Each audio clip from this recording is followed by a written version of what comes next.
네, 민주당 전당대회 순회 경선 오늘 네 번째 지역 결과가 발표됩니다.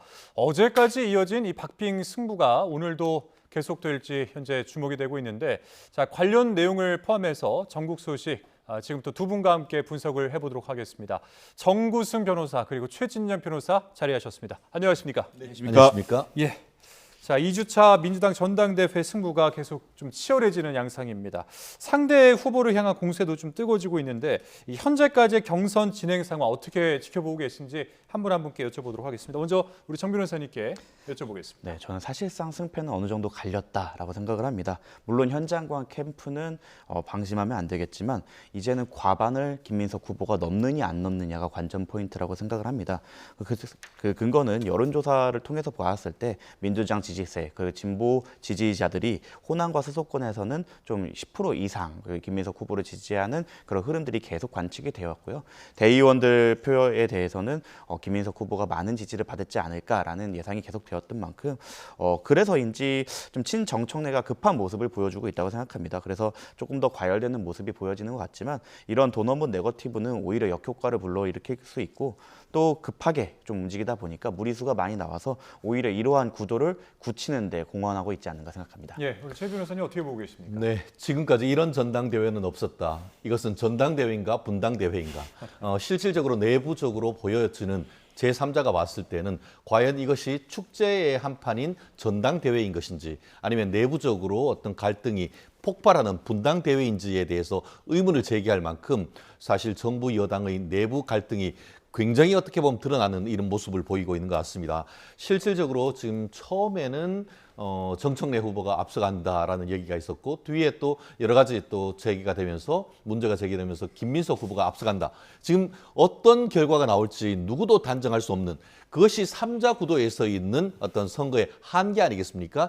두 명이라고 하면은 첫 번째로 해서 과반이 바로 넘을 수가 있겠지만 지금 송영길 후보가 가세하면서 이게 과반이 넘기 어려운 그런 구조적 한계가 있다 보니까 더 치열해지는 것이고 더불어서 지금 민주당 당원 당규 같은 경우에는 이게 과반이 넘는 사람이 없으면은 이게 결선 투표를 해야 되는데 선호 투표 이런 부분이 있지 않습니까? 결국은 아마 제가 미뤄 짐작컨대 저도 뭐 크게 봤을 때는 아무래도 이재명 대통령의 지지세가 있다라고 보이는 김민석 후보가 앞설 가능성이 있습니다만 그럼에도 불구하고 과반이 되기는 어렵다. 그렇게 되면은 끝에 가가지고 살짝 누가 될지 모르겠습니다만 예컨대 정청래 후보가 과반은 되지 않지만 1위를 했는데 선호 투표제를 통해 가지고 송영길 후보의 어떤 표가 김민석 후보에게 감으로써 뒤집어진다라고 하면은 아마 그 결과에 대해서 이게 정청래 후보가 아니면은 그것이 김민석 후보가 되든 누가 되든 이 결과에 승복할지에 대해서도 지금으로선 장담하지 못하는 그런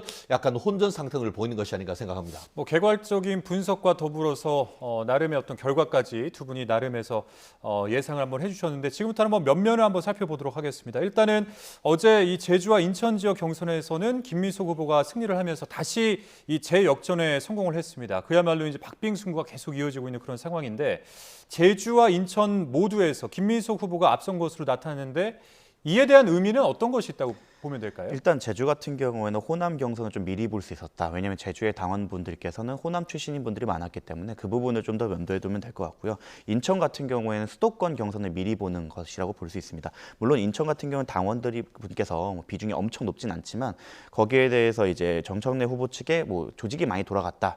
라는 평가가 있어서 김민석 후보에게 많이 불리할 거다라는 예측도 있었습니다.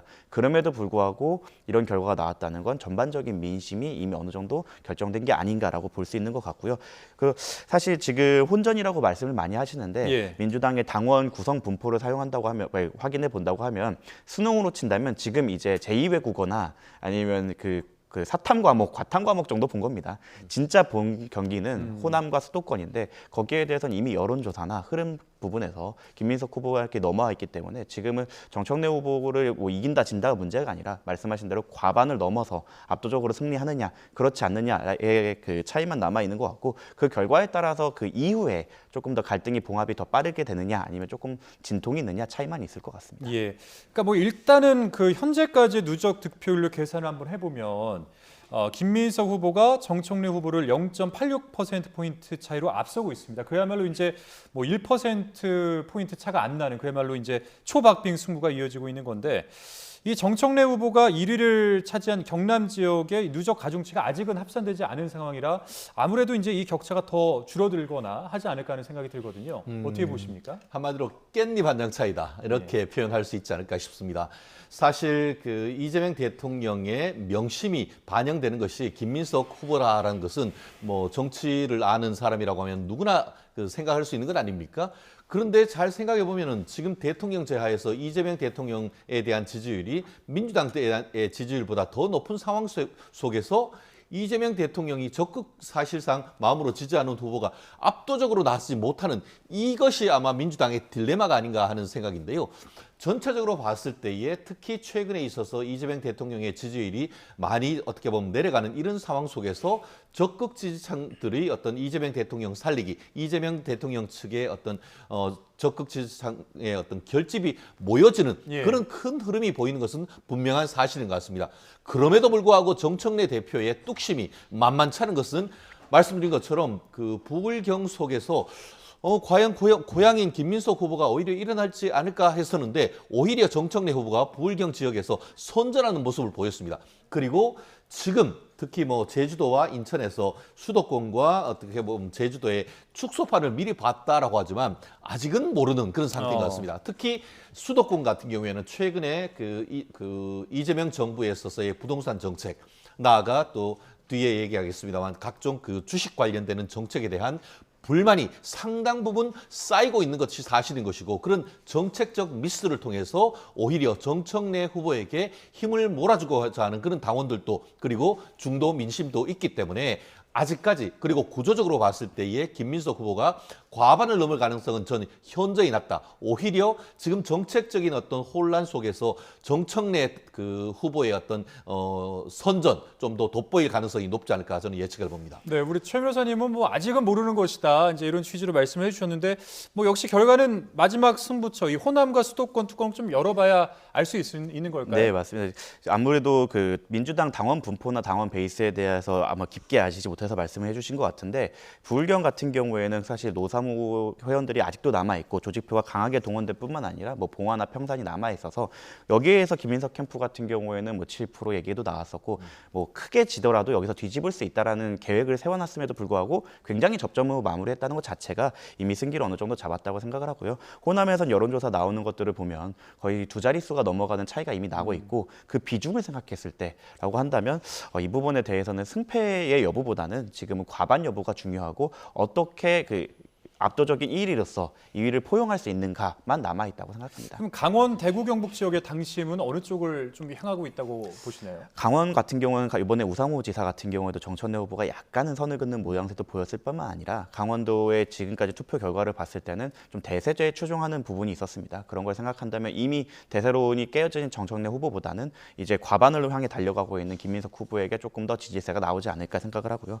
이제 경북이 문제 같은데 경북 같은 경우에는 6.3 지방선거 당시 그 대구 쪽 캠프에서 불만이 상당했었습니다. 그러니까 여의도에서 작은 날갯짓이 우리 민주당 입장에서 험지였던 대구에선 태풍으로 다가옴에도 불구하고 여의도에서 잦은 그 설화나 이런 것들로 인해서 캠프에 많은 피해를 줬는데요. 거기에 대해서 대구 캠프에서 약간의 불만을 내비치자 왜 민주당스럽지 않느냐라는 식의 비판이 도로 돌아왔기 때문에 거기에 대해서는 아마 좀 대구 당원들께서 어느 정도 심판이 있지 않을까 싶습니다. 다만 친정청래 쪽으로 해서 지금 약간 선두주자, 핵심 주자라고 하고 있는 이진년 전 대구시의원이 그쪽에서 핵심으로 활동하고 있기 때문에 조직표가 동원될 가능성은 좀 있다. 그리고 신천지가 가장 많은 뭐 본산으로 두고 있는 곳이 대구라고 하기 때문에 이 부분도 조금 변수로 작용할 여지가 좀 있다고 생각합니다. 예. 뭐 당대표 경선에 대해서 이제 두 분께서 이렇게 이야기를 계속해 주셨는데 최고위원 선거도 이제 박빙 승부가 이어지고 있는 상황입니다. 이 최민희 후보가 이 누적 득표에서는 1위를 수성을 했지만 그런데 어제 이 제주 인천 지역에서 박선원 후보가 득표율 17.82%를 얻으면서 처음으로 1위에 오르기도 했거든요. 이렇게 되면 어떨까요? 좀 분위기가 반전을 좀 꾀할 수도 있을까요? 결국 친명 친청이 3대 2냐 2대 3이냐 이것이 지금 엎치락 뒤치락 하는 것이고 그중에서 수석 최고위원 누가 가장 많은 득표로 당선하느냐 이것도 향후의 민주당의 권력 구도에 상당 부분 영향을 미칠 것이다 라고 생각을 하는데요. 예. 말씀드린 것처럼 지금 박선원 후보와 최민희 후보가 친명 친청의 어떤 그 좌장으로서의 지금 왔다 갔다 하는 그런 모습을 보입니다. 그럼에도 불구하고 전체적으로 봤을 때에 이 최민희 후보가 팀 정청래라고 하는 세 분 중에 두 분은 살아남고 오히려 한 분 이성윤 후보는 약간 막판 뒷심이 좀 딸리는 듯한 그런 모습을 보이는 반면에 지금 박선원 후보를 비롯한 훨씬 더 많은 그 친명 후보들이 끝에 힘을 내는 그런 부분이 있는데 이 부분은 정청래, 김민석 양자 당 대표의 어떤 그 투표의 흐름과 비슷한 흐름을 보여준다라고 제가 지난주에도 얘기했습니다만 그런 흐름은 앞으로도 이어질 가능성이 있습니다. 하지만 그럼에도 불구하고 지금 수도권에는 어떤 식으로 할지 누구도 장담하지 못하는 부분이 있는 것이 바로 그 부분이 최근에 있어서의 어떤 주가 폭락이라든가 최근에 어떤 그 이재명 정부에서 내놓는 부동산 정책 예. 이런 부분이 과연 계속 이런 식으로 어떤 정청래 후보가 아닌 그 김민석 후보를 당 대표로 했을 때에 바뀌어지겠느냐. 오히려 그것이 지금 현재의 어떤 부동산 실책, 어떤 주식 실책 이런 부분이 더 강화될 것이냐. 이런 것에 대한 견제 심리 이런 부분이 민주당의 어떤 그 수도권 지지층에게 어떻게 호소되는가. 이게 저는 관건이라고 생각하기 때문에 아직 대세는 결정되지 않았다라고 생각을 합니다. 예, 아까 뭐 당대표 경선에서 김민석 후보가 정청래 후보를 0.86%포인트 앞서고 있다. 그렇기 때문에 초박빙이다 이제 이런 표현을 썼는데 이 최고위원 경선 같은 경우에는 박선원 후보가 0.81%포인트 앞서고 있네요. 더 초박빙 상태입니다. 어떻게 평가하십니까? 일단 저는 최민희 후보의 그 연설은 충격과 공포였습니다. 그 전당대회에서 한 표 줍쇼를 외칠 거라는 거는 왜냐하면 최고위원은 사실 민주당의 얼굴이 될 수도 있는 부분이고 거기 분이 만약 수석이 된다면 정말 얼굴 중에 얼굴이 되는 분인데 이런 분들이 과연 중도와 대중에게 저런 식으로 어필을 한다면 민주당이 앞으로 어떻게 비춰질 것인가 그런 부분에서 충격이었고 공포였는데요. 그 외에도 수많은 태도 문제나 왜곡된 언론관 그리고 대체의학으로 책과 방송 활동을 했던 과거까지 파묘되면서 국민들이 민주당을 어떤 시선으로 바라볼지 당원들이 이제 걱정을 하기 시작했습니다. 그 결과 이제 호남과 수도권에서는 아마 그 심판이 이루어지지 않을까 싶고요. 이런 부분 때문에 지금 당장까지는 누적이 이렇게 차이가 박빙이겠지만 특히 호남에서는 큰 차이가 날 것이다. 그리고 최진명 변호사님께서는 그 부동산과 주식 쪽에서의 실책이라고 하고 조금 부진한 결과에 대해서 그거에 대한 견제 심리로 친정청래를 지원할 것이라고 했지만 이거는 당내의 민심을 전혀 반영하지 못한 판단이라고 생각합니다. 오히려 이런 문제는 당이 제대로 지지하지 못해서라는 판단을 더 많이 해서 오히려 그런 문제 때문에 계속 검찰개혁과 1인 1표만 외쳐온 친정청래계가 아닌 우리가 제대로 정부를 도와줄 수 있는 김민석 후보 쪽으로 좀 치우쳐지지 않을까 생각해 봅니다.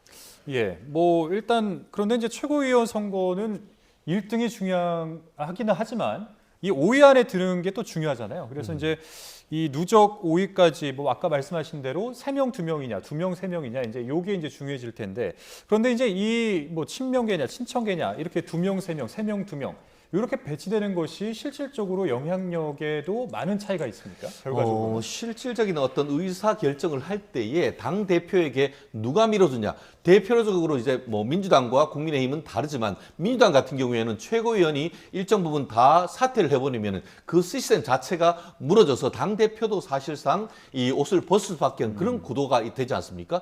실제로 그 최고위원 모임을 하는데 예전 같은 경우에는 거기에서 노래도 부르고 민주당은 아주 보면 봉숭아 확단 같은 일이 벌어졌던 일이 있습니다. 결국 당 대표가 뭘 하려고 하는데 거기에서 친명이 됐건 친청이 됐건 반대 세력의 목소리가 아주 강해져 버린다고 하면은 사실상 그 당 대표는 식물 대표 내지는 허수아비 대표가 될 수밖에 없는 것이죠. 결국 옆에서 같이 앉아 있는 분들이 어떤 원팀을 구성할 수 있는지 이것은 민주당으로서도 굉장히 중요한 것인데 저는 그렇다는 점에서 봤을 때에 물론 견제와 균형이라는 측면에서는 민주주의라는 측면에서는 2대 3이 되건 3대 2가 되건 나름대로 의미가 있지만 좀 더 강력하게 이재명 대통령을 지지하는 그런 그 여당이 되기 위해서는 2대 3이 아니고 사실 2대 3이 아니고 4대 1 정도가 되기를 아마 그 이재명 대통령과 이 정부는 바랄 겁니다. 하지만 그것보다는 결국 2대 3이냐 3대 1이냐 할 정도로 민주당의 권력 구도, 지지세 자체가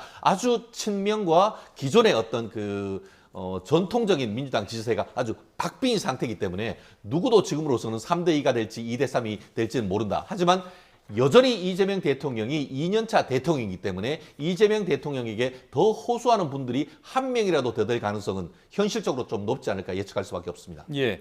자, 지금 뭐 최고위원 경선 이 순위를 보게 되면 말씀하신 대로 이제 5위까지 이 안에 이 포함되는 것이 중요한데 뭐 1위부터 5위까지를 보게 되면 지금 5위에 김용 후보가 걸쳐 있거든요. 근데 그 전까지는 또 친청, 친명, 친청, 친명 이렇게 이제 번갈아가면서 나오는데 김용 후보가 과연 이제 될 것이냐, 이제 이게 좀 어떻게 보면은 힘의 균형에 있어서는 중요한 부분일 것 같아요. 어떻게 보십니까? 이 어떻게 김용 후보의 우위가 좀 이어질지 앞으로 판세는 어떻게 전망하세요? 결국 이성윤 후보와의 경쟁에서 승리하느냐가 예. 문제가 될 것 같은데 저는 김용 후보가 뭐 치고 올라간다기보다는 이성윤 후보가 스스로 넘어지지 않을까가 예상이 됩니다. 왜냐하면 최근에 페이스북에 주석 야청이라는 글을 올려서 문제가 됐었는데요. 사실 처절한 호남의 역사나 아픔을 생각한다면 절대 입에 올려서는 안 되는 그런 비유였는데 그것을 본인의 지역구가 호남임에도 여기에 공감하지 못하고 올렸다는 점과 그리고 김민석 후보에 대해 약성분 공세를 했고 거기에 대해서 이미 CCTV나 이런 것들을 통해서 사실이 밝혀졌음에도 불구하고 사과하지 않는 모습 그리고 연설에서 함량 미달의 모습을 보였던 점 그리고 최민희 후보가 박쥐 발언했던 거에 대해서 사실 제대로 된 사과를 하지 않았음에도 불구하고 어떻게 보면 피해자라고 할 수 있는 김용 후보에게 사과를 강요하는 모습 등이 이미 대중들과 당원들에게 회자가 되고 있기 때문에 김용 후보가 치고 올라간다기보다는 이성윤 후보가 따라가지 못하는 구동세로 조금 5위까지가 결정되지 않을까 싶고요. 저는 친청 둘, 친석 셋, 친명 셋 이렇게 예상을 많이 하고 있지만 저는 당대표가 만약 바뀐 상황에서 과연 남아있는 최민희 후보라던가 한민수 후보가 친청으로 남아있을 것인가. 그때가 되면 또 바뀐 기류에 적응을 하실 것이다 라고 생각을 합니다. 그렇게 됐기 때문에 민주당의 최고위가 흔들림 없이 나아갈 수 있다고 생각을 하고요. 그럼에도 불구하고 4월 서울시장 선거 보궐이 예정됐다고 저는 예상을 하는데 굉장히 어려운 고전이 예상이 됩니다. 그때 만약에 친청으로 분류되는 후보가 많이 있는 경우에는 그 비대위 체제로 넘어가기 위한 이러한 움직임이 있을 수 있기 때문에 아무리 그분들이 잠시는 입장을 바꿀 수 있겠지만 가능한 한 친명 후보가 3명 이상 들어와서 흔들림 없는 체제를 유지하는 게 중요하다고 생각합니다. 짧게 제가 아까 김용 후보와 관련해 가지고 예. 그거는 민주당의 비극입니다. 사실 대장동 세력으로부터 수억 원을 받은 혐의로 해서 1심, 2심 징역 5년에 지금 추징금 6억 7천을 받았습니다. 대법원에서 지금 그 기간이 진행된다 보니까 지금 보석이 돼 있지만 보석 조건 자체가 주거 제한 등이 있는데 그거를 다 하고 이제는 최고위원까지 지금 출마를 했습니다. 만약에 당선된다. 그런 상태에서 대법원에서 기일 지정 신청해서 선고해서 별이 떨어지면 어떻죠? 그렇기 때문에 민주당에서 김용 후보가 당선되는 것이 일단으로 봤을 때 이재명 대통령에게 지지가 될지 모르지만 결국은 그것이 부메랑으로 돌아올 수밖에 없다는 말씀 꼭 드립니다. 네, 저도 짧게 말씀드리면 김용 후보에 대한 그 수사나 재판들이 불법 수사와 위법 수집 증거 그리고 공소권 남용으로 얼룩져 있다는 것은 이미 모두가 알고 있는 사실이기 때문에 민주당 당원분들께서 저렇게 지지를 해주셨지 않을까 싶습니다. 이 부분에 대해서는 대법원이 오히려 빠르게 기일을 지정해 주는 것이 김용 후보나 민주당에게도 좋은 결과가 나올 것이라 생각합니다. 네, 경선만큼 이 스튜디오의 분위기도 좀 치열해지는 것 같습니다. 근데 이렇게 이제 최고위원 선거가 계속 치열해지면서 이 후보들 간에 어떻게 보면 이제 거친 공방이 좀 문제가 되고 있는데 발언 수가 이미 선을 넘었다 이런 지적도 있고 정책 경쟁보다는 상대를 향한 비방이 좀 주를 이루고 있다 이런 목소리도 있거든요. 이렇게 되면은 전당대회가 이런 분위기로 마치게 된다면 포스트 전당대회 과연 이제 민주당은 합체할 수 있을 것인가 이런 문제가 좀 떠오를 텐데 물론 민주당의 이야기이긴 합니다만 네. 어떤 견해를 가지고 계신지 한번 결국 여쭤보겠습니다. 2004년이 어게인 2004년이 되느냐 한마디로 제2의 열린 우리당이 나오느냐 이 문제인 것이죠. 결국 김민석 그 후보가 당선이 만약에 된다라고 했을 때에 정청래 전 당대표 후보를 비롯한 이런 분들이 2028년에 사실상 공천을 받지 못할 가능성 이른바 비명행사, 친명횡재 이런 부분이 다시 반복될 가능성이 있고 실제로 그와 같은 상황 속에서 민주당은 분당을 해서 대통령까지 잃었던 그런 뼈아픈 경험이 있습니다. 결국 그것을 반면교사로 그대로 이런 상황 속에서도 불구하고 다시 봉합이 될 수 있을지 아니면 예전과 같이 역사가 반복될 것인지에 대해서는 단정할 수는 없습니다만 옆에서 보는 입장에서 봤을 때는 만에 하나 이번에 어떻게 보면은 한쪽이 낙선이 된 같은 경우에는 사실상 분당의 수순으로 갈 가능성도 단정할 수 없다. 지금 이거 하는 과정에서 이미 지금 정청래 후보 같은 경우에는 고소 고발하겠다라고 경고를 한 것을 넘어서 실제로 당내 인사에 대한 고소 고발을 했다고 합니다.